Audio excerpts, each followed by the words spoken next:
Chapter 31 continued. Then Laban replied to Jacob, "The daughters are my daughters, and the children are my children, and the flocks are my flocks, and all that you see is mine. But what can I do this day to these my daughters, or to their children whom they have borne? So now come, let us make a covenant, you and me, and let it be a witness between you and me." Then Jacob took a stone and set it up as a pillar. Jacob said to his kinsmen, "Gather stones." So they took stones and made a heap, and they ate there by the heap. Now Laban called it Jegar-sahadutha, but Jacob called it Galeed. Laban said, "This heap is a witness between you and me this day." Therefore it was named Galeed. And Mizpah, for he said, "May the Lord watch between you and me when we are absent, one from the other. If you mistreat my daughters, or if you take wives beside my daughters, although no man is with us, see, God is witness between you and me." Laban said to Jacob, "Behold this heap, and behold the pillar which I have set between you and me. This heap is a witness, and the pillar is a witness, that I will not pass by this heap to you for harm, and you will not pass by this heap and this pillar to me for harm. The God of Abraham and the God of Nahor, the God of their father, judge between us." So Jacob swore by the fear of his father Isaac. Then Jacob offered a sacrifice on the mountain, and called his kinsmen to the meal, and they ate the meal and spent the night on the mountain. Early in the morning Laban arose and kissed his sons and his daughters and blessed them. Then Laban departed and returned to his place. Chapter 32. Jacob's fear of Esau. Now as Jacob went on his way, the angels of God met him.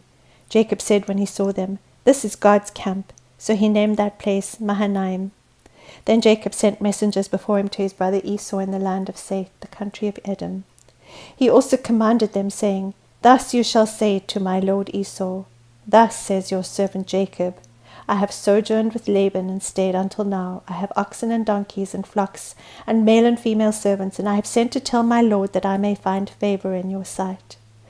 The messengers returned to Jacob, saying, "We came to your brother Esau, and furthermore he is coming to meet you, and 400 men are with him." Then Jacob was greatly afraid and distressed, and he divided the people who were with him, and the flocks and the herds and the camels, into 2 companies. For he said, "If Esau comes to the one company and attacks it, then the company which is left will escape." Jacob said, "O God, my father, Abraham, and God of my father Isaac, O Lord, who said to me, Return to your country and to your relatives, and I will prosper you. I am unworthy of all the loving kindness and of all the faithfulness which you have shown to your servant. For with my staff only I crossed this Jordan, and now I have become 2 companies. Deliver me, I pray, from the hand of my brother, from the hand of Esau, for I fear him that he will come and attack me and the mothers with the children. For you said, I will surely prosper you and make your descendants as the sand of the sea, which is too great to be numbered." So he spent the night there.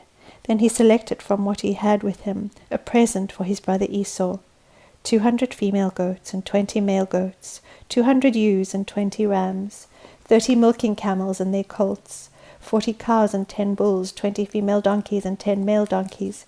He delivered them into the hand of his servants. Every drove by itself, and said to his servants, "Pass on before me, and put a space between droves." He commanded the one in front, saying, "When my brother Esau meets you and asks you, saying, 'To whom do you belong, and where are you going, and to whom do these animals in front of you belong?' then you shall say, 'These belong to your servant Jacob. It is a present sent to my lord Esau, and behold, he also is behind us.'" Then he commanded also the second and the third, and all those who followed the drove, saying, "After this manner you shall speak to Esau when you find him, and you shall say, 'Behold, your servant Jacob also is behind us.' For he said, I will appease him with the present that goes before me. Then afterward I will see his face. Perhaps he will accept me." So the present passed on before him, while he himself spent the night in the camp. Now he arose that same night, and took his 2 wives and his 2 maids and his 11 children, and crossed the ford of the Jabbok. He took them and sent them across the stream, and he sent across whatever he had. Then Jacob was left alone, and a man wrestled with him until daybreak. When he saw that he had not prevailed against him, he touched the socket of his thigh. So the socket of Jacob's thigh was dislocated while he wrestled with him. Then he said, "Let me go, for the dawn is breaking." But he said, "I will not let you go unless you bless me." So he said to him, "What is your name?" And he said, "Jacob." He said, "Your name shall no longer be Jacob, but Israel, for you have striven with God and with men, and have prevailed." Then Jacob asked him and said, "Please tell me your name." But he said, Why is it that you ask my name?" And he blessed him there. So Jacob named the place Peniel, for he said, "I have seen God face to face, yet my life has been preserved." Now the sun rose upon him just as he crossed over Peniel, and he was limping on his thigh. Therefore to this day the sons of Israel do not eat the sinew of the hip, which is on the socket of the thigh, because he touched the socket of Jacob's thigh and the sinew of the hip. Chapter 33. Jacob meets Esau. Then Jacob lifted his eyes and looked, and behold, Esau was coming, and 400 men with him. So he divided the children among Leah and Rachel and the 2 maids. He put the maids and their children in the front, and Leah and her children next, and Rachel and Joseph last.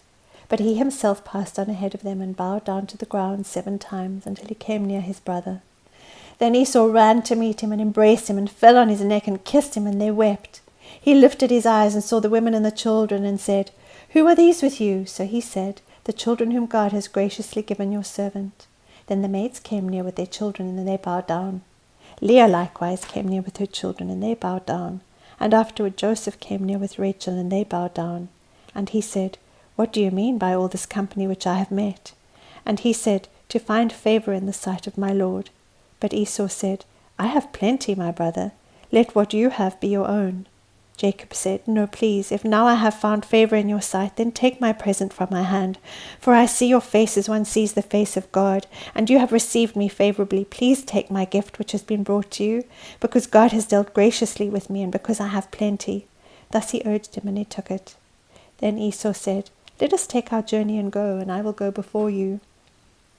But he said to him, "My lord knows that the children are frail, and that the flocks and herds which are nursing are a care to me, and if they are driven hard one day, all the flocks will die. Please let my lord pass on before his servant, and I will proceed at my leisure, according to the pace of the cattle that are before me, and according to the pace of the children, until I come to my lord at Seir." Esau said, "Please let me leave with you some of the people who are with me." But he said, "What need is there? Let me find favor in the sight of my lord." So Esau returned that day on his way to Seir. Jacob journeyed to Succoth, and built for himself a house, and made booths for his livestock. Therefore the place is named Succoth. Now Jacob came safely to the city of Shechem, which is in the land of Canaan, when he came from Paddan Aram, and camped before the city. He bought the piece of land where he had pitched his tent from the hand of the sons of Hamor, Shechem's father, for 100 pieces of money. Then he erected there an altar, and called it El Elohe Israel. Chapter 34. The Treachery of Jacob's Sons. Now Dinah, the daughter of Leah, whom she had borne to Jacob, went out to visit the daughters of the land. When Shechem, the son of Hamor, the Hivite, the prince of the land, saw her, he took her and lay with her by force. He was deeply attracted to Dinah, the daughter of Jacob, and he loved the girl and spoke tenderly to her. So Shechem spoke to his father Hamor, saying, "Get me this young girl for a wife." Now Jacob heard that he had defiled Dinah his daughter, but his sons were with his livestock in the field, so Jacob kept silent until they came. Then Hamor the father of Shechem went out to Jacob to speak with him. Now the sons of Jacob came in from the field when they heard it, and the men were grieved, and they were very angry, because he had done a disgraceful thing in Israel by lying with Jacob's daughter, for such a thing ought not to be done. But Hamor spoke with them, saying, "The soul of my son Shechem longs for your daughter. Please give her to him in marriage. Intermarry with us, give your daughters to us, and take our daughters for yourselves. Thus you shall live with us, and the land shall be open before you. Live and trade in it, and acquire property in it." Shechem also said to her father and to her brothers, "If I find favor in your sight, then I will give you whatever you say to me. Ask me ever so much bridal payment and gift, and I will give according as you say to me, but give me the girl in marriage." But Jacob's sons answered Shechem and his father Hamor with deceit, because he had defiled Dinah their sister. They said to them, "We cannot do this thing, to give our sister to one who is uncircumcised, for that would be a disgrace to us. Only on this condition will we consent to you, if you will become like us, in that every male of you be circumcised. Then we will give our daughters to you, and we will take your daughters for ourselves, and we will live with you and become one people.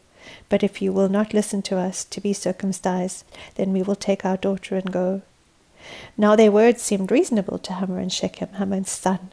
The young man did not delay to do the thing, because he was delighted with Jacob's daughter. Now he was more respected than all the household of his father. So Hamor and his son Shechem came to the gate of their city, and spoke to the men of their city, saying, These men are friendly with us, therefore let them live in the land, and trade in it, for behold, the land is large enough for them. Let us take their daughters in marriage, and give our daughters to them. Only on this condition will the men consent to us to live with us, to become one people, that every male among us be circumcised as they are circumcised. Will not their livestock and their property and all their animal be housed? Only let us consent to them, and they will live with us. All who went out of the gate of his city listened to Hamor and to his son Shechem, and every male was circumcised. All who went out of the gate of his city. Now it came about on the third day, when they were in pain, that two of Jacob's sons, Simeon and Levi, Dinah's brothers, each took his sword and came upon the city unawares, and killed every male. They killed Hamor and his son Shechem with the edge of the sword, and took Dinah from Shechem's house and went forth. Jacob's sons came upon the slain and looted the city, because they had defiled their sister. They took their flocks and their herds and their donkeys, and that which was in the city and that which was in the field, and they captured and looted all their wealth and all their little ones and their wives, even all that was in the houses.